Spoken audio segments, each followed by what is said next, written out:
Bonjour à tous, bienvenue sur le cours SQL. On se retrouve avec cette séance 10 pour voir comment filtrer un petit peu nos requêtes. Alors, dernièrement, on avait vu comment lire des données avec une commande très simple à utiliser au départ en tout cas, mais qui va nous servir énormément, qui est la commande select. Et là, on va ajouter à cette commande en fait une clause, donc la fameuse clause where, qui va nous permettre via quelques systèmes, on va dire, de conditions ou certains mots, vous allez voir un petit peu spécifiques, de filtrer tout simplement les résultats que nous allons récupérer. Alors on va commencer déjà par ajouter des données, donc on va via un fichier SQL importer un ensemble de données, comme on avait fait dans la vidéo précédente. Dans la description de la vidéo, vous allez pouvoir récupérer un fichier ici de données, d'accord. Donc il n'y a pas besoin d'aller voir ce qu'il y a à l'intérieur, peu importe, on s'en fiche.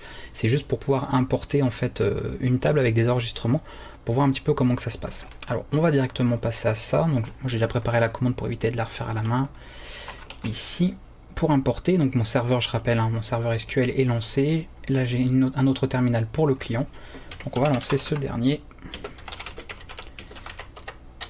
Voilà, alors à partir d'ici, je mets ma commande, je l'exécute plusieurs fois pour être sûr que tout est bien passé, et normalement ça va être bon. Ici donc du coup je vais faire un show databases, donc je vais assez vite, on retrouve normalement FV database, donc on va l'utiliser, cette base de données. Donc c'est le même nom que celle de précédemment, simplement qu'on n'a plus du tout les mêmes tables. Donc là, si on fait un petit show tables, voilà ce que nous avons. Nous n'avons plus qu'une seule table comparée à la vidéo précédente, on avait d'autres choses. Donc on va directement faire ce qu'on a déjà fait jusqu'à présent, c'est-à-dire sélectionner par exemple tous les enregistrements d'une table par défaut. Donc ça on l'avait déjà vu, je rappelle, select étoile from le nom de la table. On n'oublie pas le point virgule, et voilà donc cette table que vous venez d'importer du coup pour cette séance là, qui va nous permettre d'aborder justement la fameuse clause where pour filtrer nos données. Alors c'est une table qui répertorie en fait des jeux vidéo tout simplement, donc vous avez le nom du jeu en question, vous avez sa date de sortie, vous avez un prix, d'accord, et vous avez également un nombre de ce jeu en stock. On pourrait imaginer par exemple un stock d'un magasin, donc vous avez toutes ces infos là, et on va pouvoir comme ça travailler avec ces petites infos, donc une seule table ça suffisait par rapport à ce qu'on va voir sur cette séance.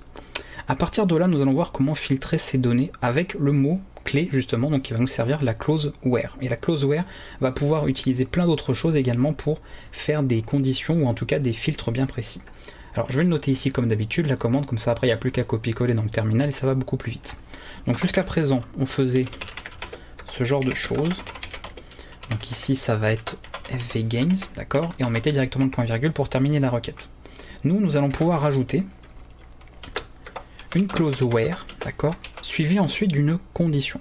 Alors la clause where, elle peut utiliser tout un ensemble d'opérateurs, d'accord, en gros.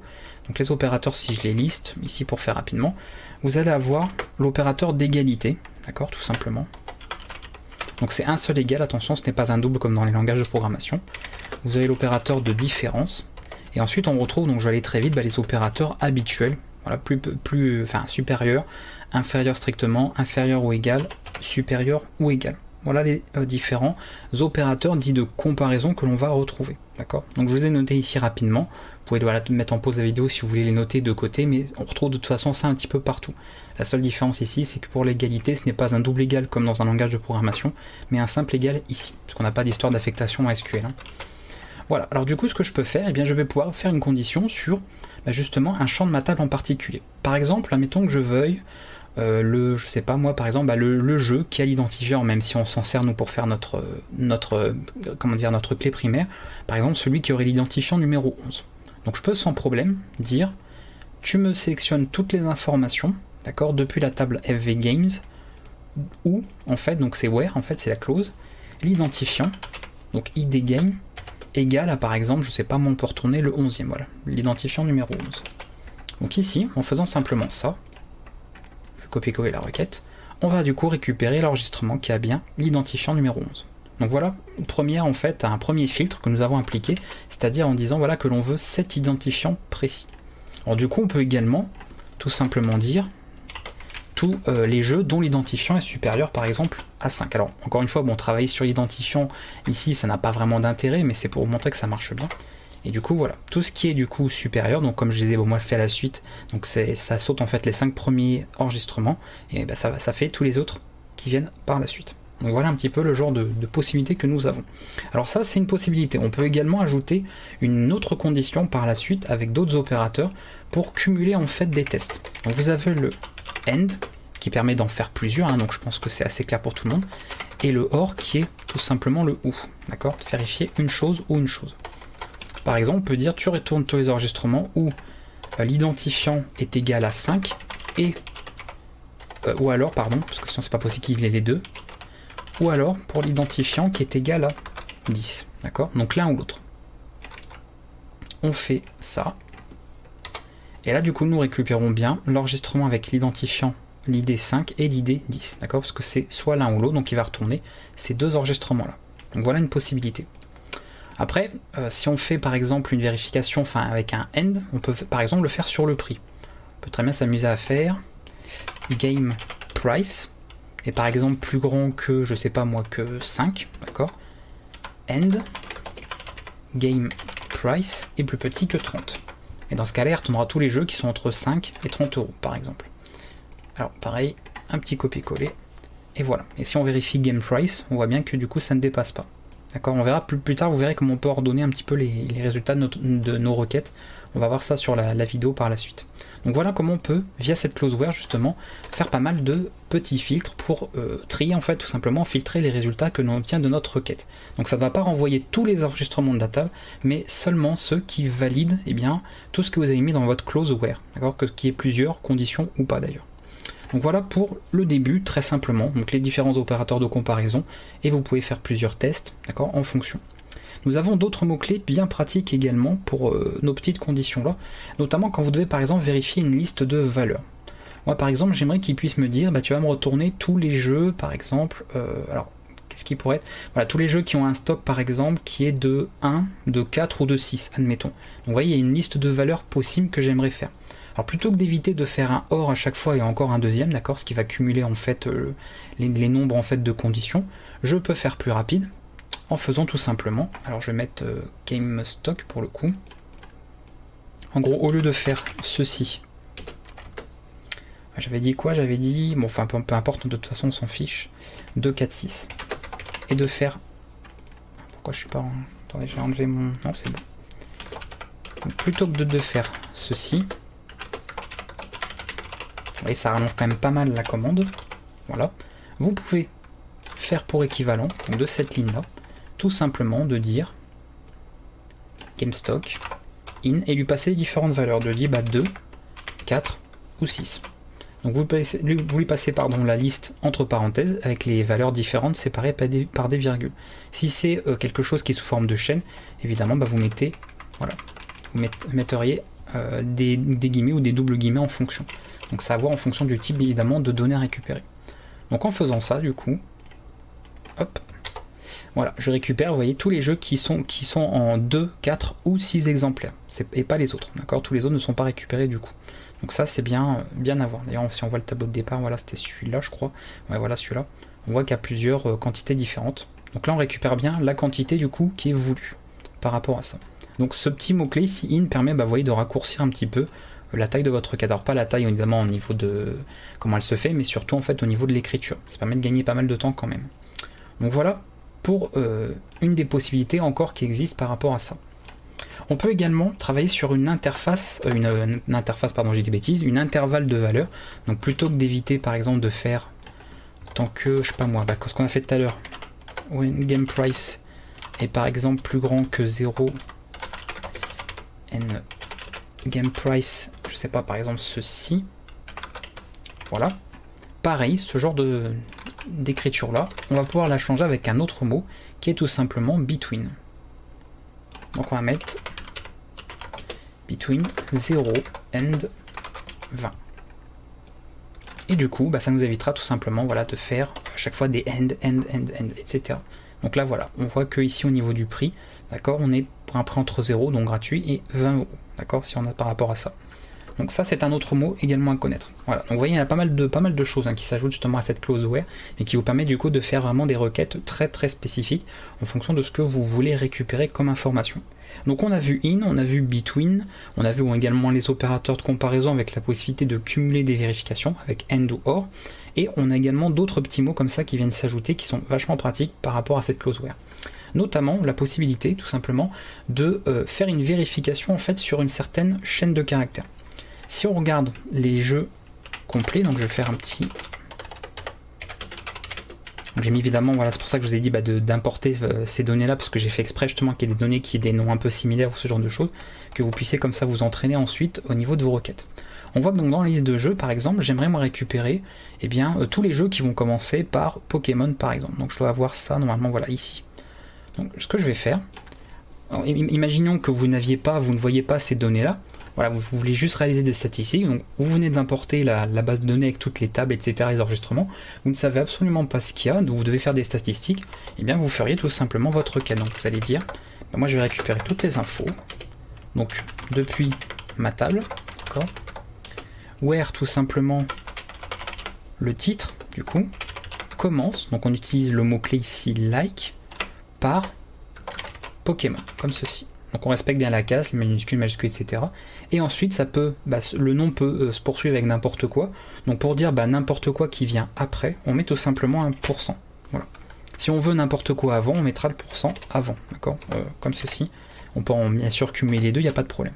Mais non, on veut juste que le nom du jeu commence par Pokémon. Et après, peu importe ce qu'il y a derrière, peu importe le nom, on fait ça. Du coup, avec ce type de requête ici, on va filtrer seulement selon le nom ici. Vous voyez, donc il a bien retourné ces résultats-là. Voilà, on peut tester ce genre de choses.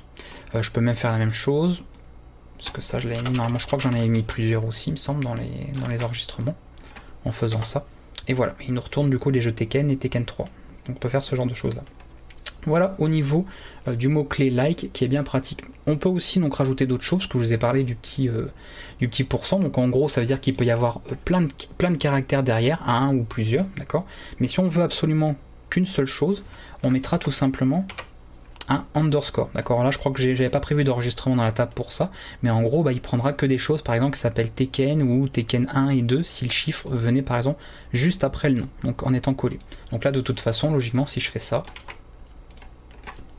voilà, ça nous met empty set, donc il n'y a aucun résultat qui est retourné, donc il n'y a aucun jeu en fait qui s'appelle Tekken suivi directement sans espace en fait de quelque chose, que ce soit d'un chiffre ou d'une lettre. Donc il faut voir par rapport à ça. Mais en tout cas, sachez que vous avez cette possibilité là dans le like, d'accord, à la place du %. Ça c'est un seul caractère, le % c'est un ou plusieurs. C'est vraiment différent, donc il faut faire attention entre les deux là. Voilà pour l'utilisation de like. Donc j'enchaîne assez vite les exemples parce que c'est quand même très simple. Après si vous voulez bien sûr vous exercer, il faudra faire plein d'autres types de requêtes en utilisant ces mots-là. Et dans la playlist d'exercices de SQL, vous serez amené de toute façon à mettre en pratique toutes ces différentes choses sur des cas un peu plus concrets. Donc moi je les passe assez vite puisque c'est quand même, je pense, très simple à comprendre. Donc on peut passer assez vite sur chacun. On en a un dernier, ou en tout cas deux petits derniers aussi qui sont intéressants, parce que vous saviez dans les données qu'on manipulait en SQL, qu'on pouvait très bien avoir des données par exemple qui sont nulles ou not nulles. Donc pareil, on peut sans problème dire, par exemple, tu retournes, je sais pas moi, un jeu dont le prix, par exemple, n'est pas nul. Donc tous les jeux dont le prix n'est pas nul. Voilà, donc là il va nous retourner évidemment tout. Donc j'avais fait 20 enregistrements pour information. Et de toute façon, je crois que j'avais pas laissé des valeurs à nul, parce que j'avais tout mis en note nulle dans la création de la table. Donc on peut dire aussi l'inverse, c'est-à-dire voilà, dont le prix est nul. Et logiquement, il va rien vous retourner parce qu'il n'y en avait aucun. Voilà. D'accord, mais si un jour vous avez par exemple un des champs de table qui est nul, sachez qu'en utilisant ça dans le where is nul à la fin, ça permet de faire la vérification en fait que le champ GamePrice est éventuellement nul. Et il vous filtrera ces résultats-là et vous les retournera via le select. Donc c'est quelque chose qu'on peut utiliser. Voilà, donc grosso modo, si je résume, vous avez vu donc évidemment tous les opérateurs de comparaison avec in et or, d'accord. On a vu également in, on a vu between, donc je les passerai rapidement. On a vu le like, on a vu le is nul et on a vu le is not nul. Voilà en gros tous les petits mots-clés que je vous ai montrés pour compléter votre closeware et du coup filtrer un petit peu les résultats de vos requêtes. Voilà pour cette partie. On va terminer, parce que la vidéo est pas très longue pour le coup, avec quelques autres mots qui vont permettre là en l'occurrence de trier les données que vous allez récupérer ou éventuellement de limiter le nombre de résultats que vous récupérez. Donc j'ai mis dans cette vidéo parce que j'allais pas faire une vidéo juste pour ces deux petits points de détail là, parce que c'est des choses très courtes à voir, donc je les ai inclus du coup dans cette vidéo sur notamment le filtrage des données. Alors à partir d'ici, et je vous l'avais dit tout à l'heure, moi ce que j'aimerais par exemple c'est récupérer tous mes jeux, mais rangés par ordre alphabétique, concernant le titre du jeu. Donc pour le faire, tout simplement, je vais faire un select all from FV Games.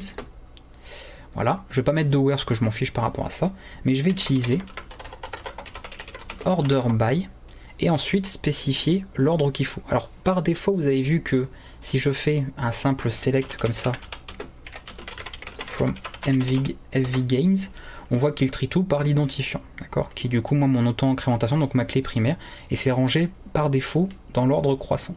Donc moi je veux le ranger par rapport à ça, et dans ce cas-là je vais mettre order by game title, comme ceci.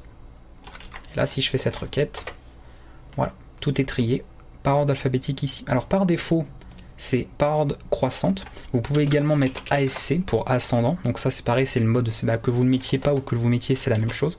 Et si on veut faire bien sûr l'inverse, c'est-à-dire décroissant, on va mettre desk. Et là du coup ils seront triés à l'inverse, donc de Z à A.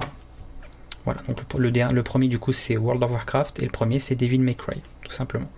Voilà pour ça. Donc ça c'est simplement pour trier l'ordre un petit peu de ce que vous voulez récupérer, donc c'est très simple.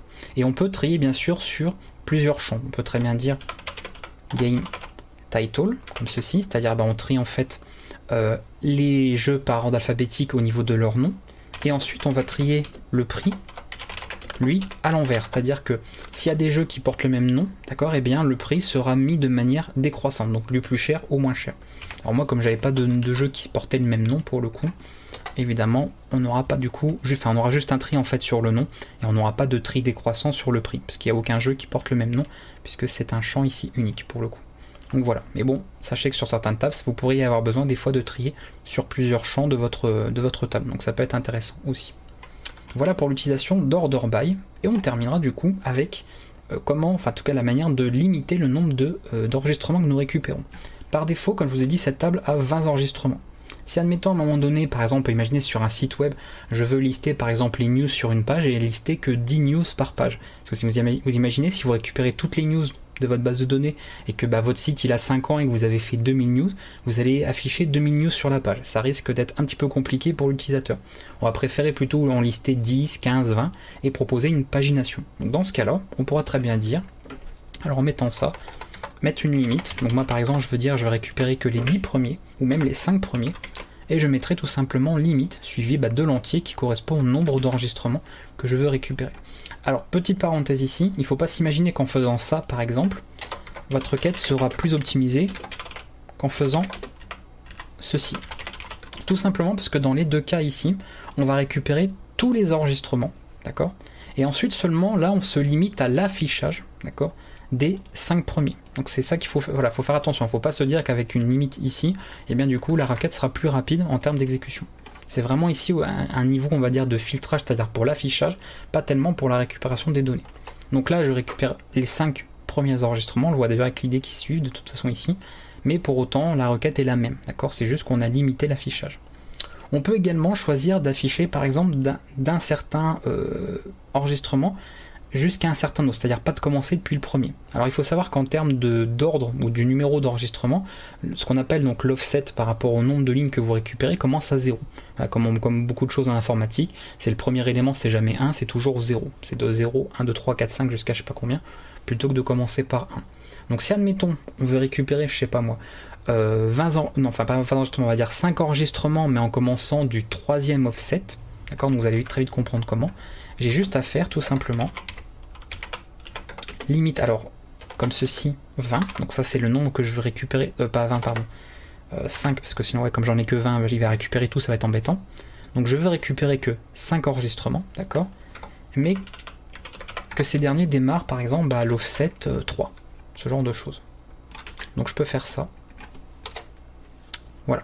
Donc pourquoi démarrer l'offset 3, c'est-à-dire l'offset 3 en fait c'est tout simplement le quatrième, d'accord, parce que je rappelle que le premier c'est 0.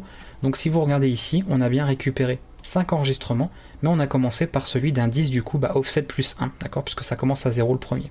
Donc on commence par le 4 et on récupère 5 enregistrements à la suite. Voilà.